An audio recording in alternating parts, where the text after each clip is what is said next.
Franny. It's Friday afternoon and I'm headed off to my physical therapy appointment.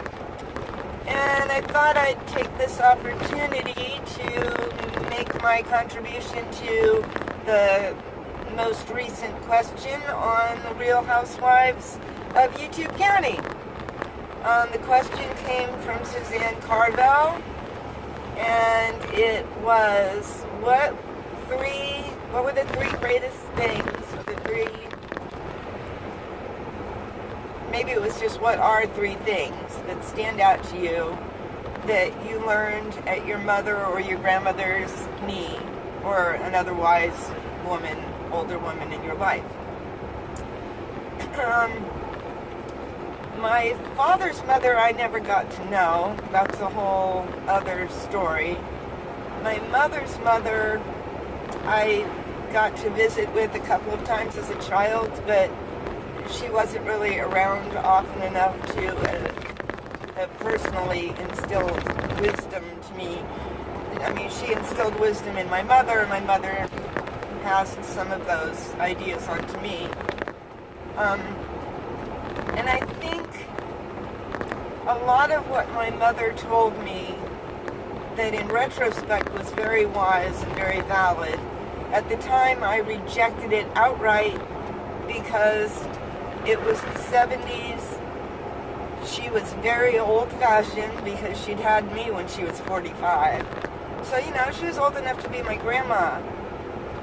So her ideas to me were just hopelessly old-fashioned, and we had like a worse generation gap, I think, than most mother-daughter relationships.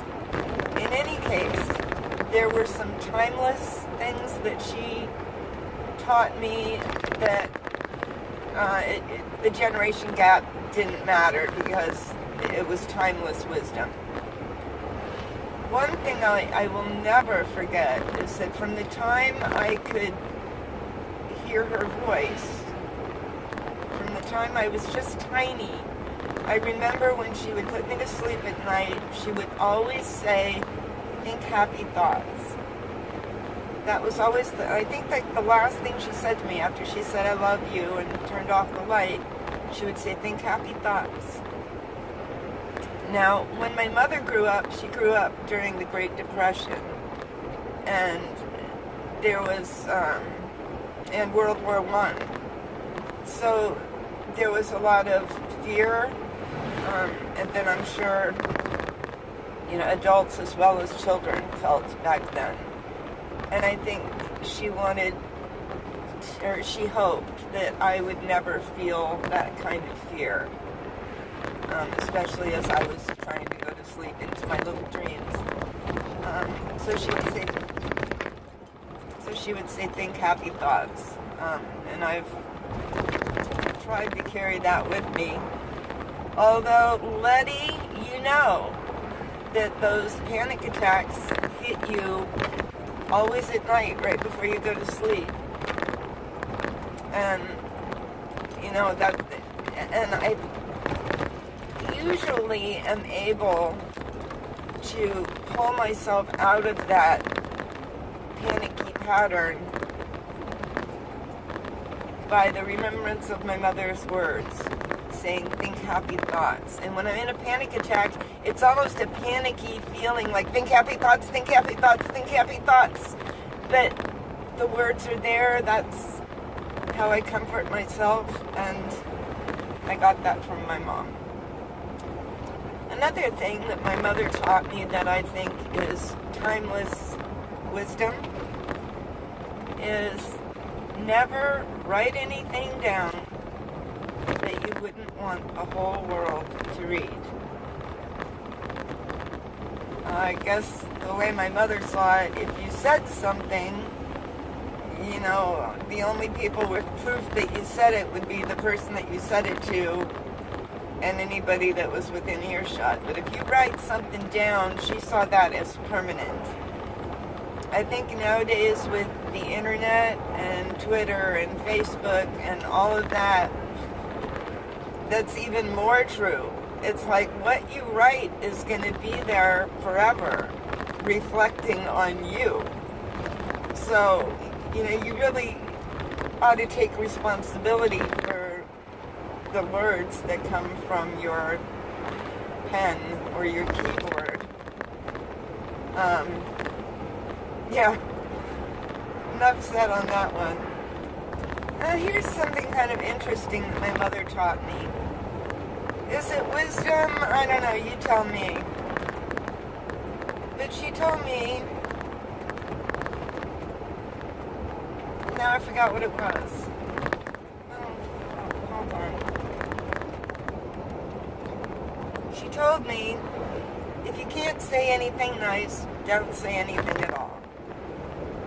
I bet everybody's mother said that to them. Well, I don't know. Times have changed. I think women are encouraged to speak their mind a little more now. Back then, it was expected of a woman to try to be pleasant most of the time. I think for a lot of women, the result of that was that they wound up not complaining and settling and not going after what they wanted because they were afraid they would displease someone. So, while I totally can get behind the idea of trying to be pleasant to your fellow human beings, at the same time, if you can't say anything nice, don't say anything at all, might take it a bit too far. Because I think there's times when things need to be said, and they're not always nice, and the things that have brought about real change in the world often didn't start with a gentle suggestion, but with a roar. So, those are probably the three greatest things, or the three greatest meditations that my mother left me with. God rest her soul. She was a beautiful, spunky little spirit. And I know she settled in a lot of ways. She was born in 1914 and was just a little child when women's rights first started being a real issue.